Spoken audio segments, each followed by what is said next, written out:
अस्सलामुअलैकुम। मैं हीरा हसन रोशनी ऑनलाइन के साथ मौजूद हूँ। अब हम करने लगे हैं एक्सरसाइज 1.4 साइंस ग्रुप का मैथ्स है ये 9th क्लास का क्वेश्चन नंबर 6 एक्सरसाइज 1.4 का और इसका पार्ट 2 है। ये इस एक्सरसाइज का लास्ट क्वेश्चन है। Let's start the question now. First of all we will find D into A.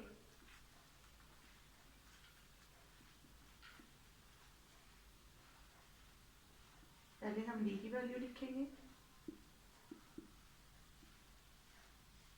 Then हम ए की वैल्यू लिखेंगे,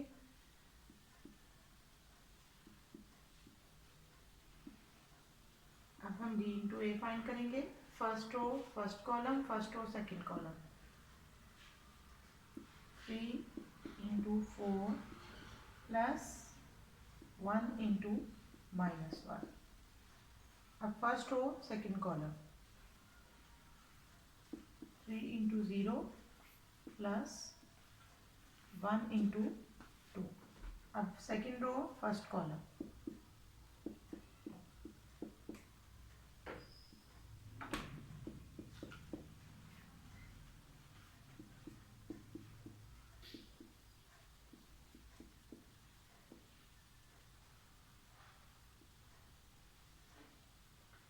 3 4s are 12 प्लस माइनस -1।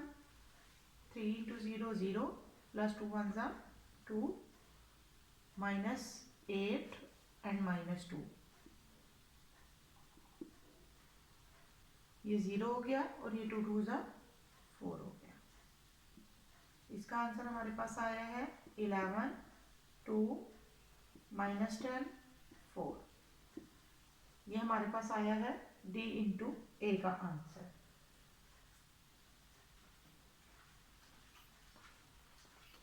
अब हम इसका एडजॉइंट फाइंड करेंगे। इनवर्स निकालना है अब हमने इसका। इनवर्स के लिए सबसे पहले हम इसका एडजॉइंट लेंगे। एडजॉइंट ऑफ डी ए, ये हमारे पास डी ए है, इसका हमने एडजॉइंट लिया। इन दो की हम जगह चेंज करेंगे और इन दो के हम साइन चेंज करेंगे। जो प्लस है वो माइनस, जो माइनस है वो प्लस। यहाँ पर हमारे पास एडजॉइंट ऑफ डी ए आ चुका है। अब हमने फाइंड करना है इसका determinant. Determinant of D A, इन दोनों को हमने मल्टीप्लाई करना है। -2 into 10। 11 4 से आपके पास आ गया 44 प्लस 20, ये हमारे पास आ गया 64।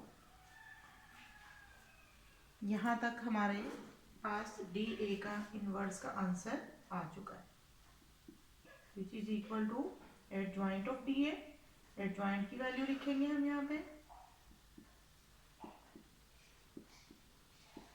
और divided by determinant which is equal to 64। ये हमारे पास डी ए का आंसर है, डी ए इनवर्स का। अब हमने फाइंड करना है A inverse into D inverse. इस आंसर को हम इधर लिख लेते हैं और हम अगला पार्ट इसका राइट हैंड साइड सॉल्व करते हैं।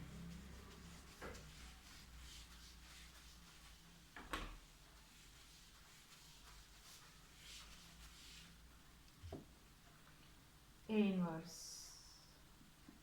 फाइंड करने के लिए हमें सबसे पहले एडजॉइंट ऑफ ए फाइंड करना है। Adjoint of A over determinant of A, ये इसका फॉर्मूला है। अभी हम एडजॉइंट ऑफ ए फाइंड करेंगे। एडजॉइंट ऑफ ए फाइंड करने के लिए इन दो की जगह चेंज, इन दो के साइन चेंज। यहाँ पे 2, यहाँ पे 4, 0 के साथ कोई साइन चेंज नहीं हो सकता और यहाँ पे 1। ये एडजॉइंट ऑफ ए आ गया।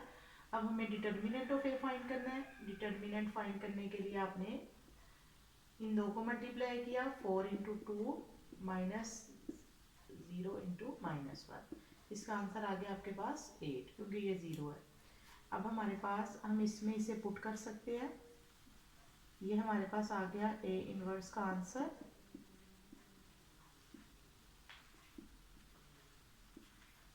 Divided by 8। अब हम डी का इन्वर्स फाइंड करेंगे। डी का इन्वर्स लेने के लिए सबसे पहले हमने एडजॉइंट ऑफ डी फाइंड करना है। मैं यहाँ पे डायरेक्ट हम फाइंड करें, आपको फॉर्मूला पता है। एडजॉइंट ऑफ डी फाइंड करने के लिए 2 की जगह चेंज और 2 के साइन चेंज। ये हमारे पास एडजॉइंट ऑफ डी आ गया। अब हमें डी का डिटर्मिनेंट लेना है। डिटर्मिनेंट लेने के लिए 3 into 2 minus -2 into 1 6 plus 2 equal to 8। अब यहाँ तक हमारे पास डी इनवर्स का भी आंसर आ गया। मैं यही लिख रही हूँ। पहले हम एडजॉइंट ऑफ डी की वैल्यू पुट करेंगे जो कि हमारे पास है 2 - 1 2 3 डिवाइडेड बाय 8। यहाँ तक यह हमारे पास दोनों के adjoint of D inverse of A and inverse of D आ गया। अब हमने इन दोनों को मल्टीप्लाई करना है। इन दोनों को हम मल्टीप्लाई करके पहले लिख देंगे और उसके बाद हम पहले ए की वैल्यू लिखेंगे जो ये हमारे पास है इनवर्स में गिवन, और फिर डी की। इस तरह से मल्टीप्लाई करने से आपका क्वेश्चन बिल्कुल सिंपल रहेगा और आपको कैलकुलेशन की प्रॉब्लम नहीं होगी।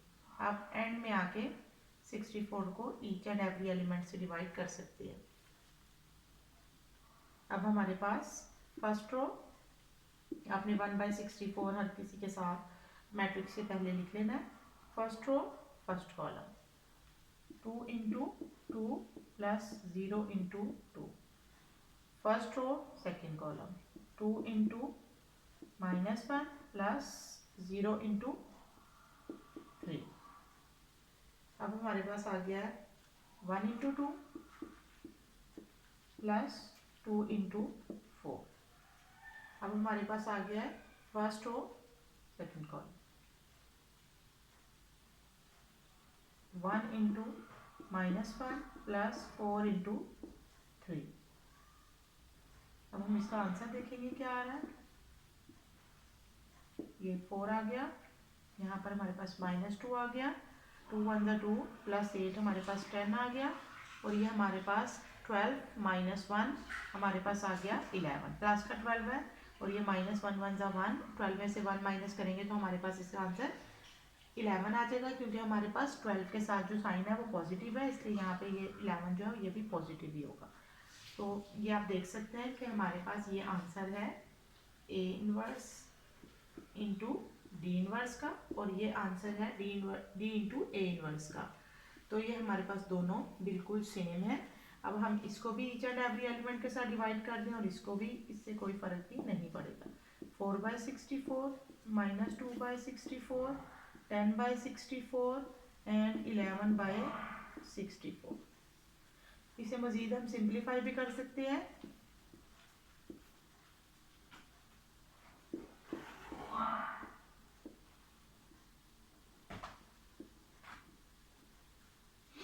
और ये एज इट इज आ जाएगा 1/16 -1/32 5/32 11/64। इसको भी आप इसी तरह कर सकते हैं, इसका भी सेम ही आंसर आएगा क्योंकि सारी एलिमेंट सेम थे, तो आप इसको भी यही सेम इसका आंसर आएगा। इस हद तक भी अगर आप इसको करेंगे तो भी ये बिल्कुल ठीक है, क्योंकि हमने इन दोनों को इक्वल लाना था और ये दोनों इक्वल आ चुके हैं। मजीद सिंप्लीफाई करना या ना करना आपकी अपनी चॉइस है। ये दोनों हमारे पास बिल्कुल सेम आ गए हैं। तो यहाँ पर हमारी ये एक्सरसाइज 1.4 कंप्लीट हो चुकी है। अगर आपको मेरी वीडियो पसंद आई है तो मेरे चैनल रोशनी ऑनलाइन को लाइक और सब्सक्राइब कीजिए ताकि आपको मज़ीद मुफीद वीडियोस मिलती रहें। आप अपनी राय का इजहार कमेंट सेक्शन में कर सकते हैं। अपना ख्याल रखिएगा। अल्लाह हाफिज़।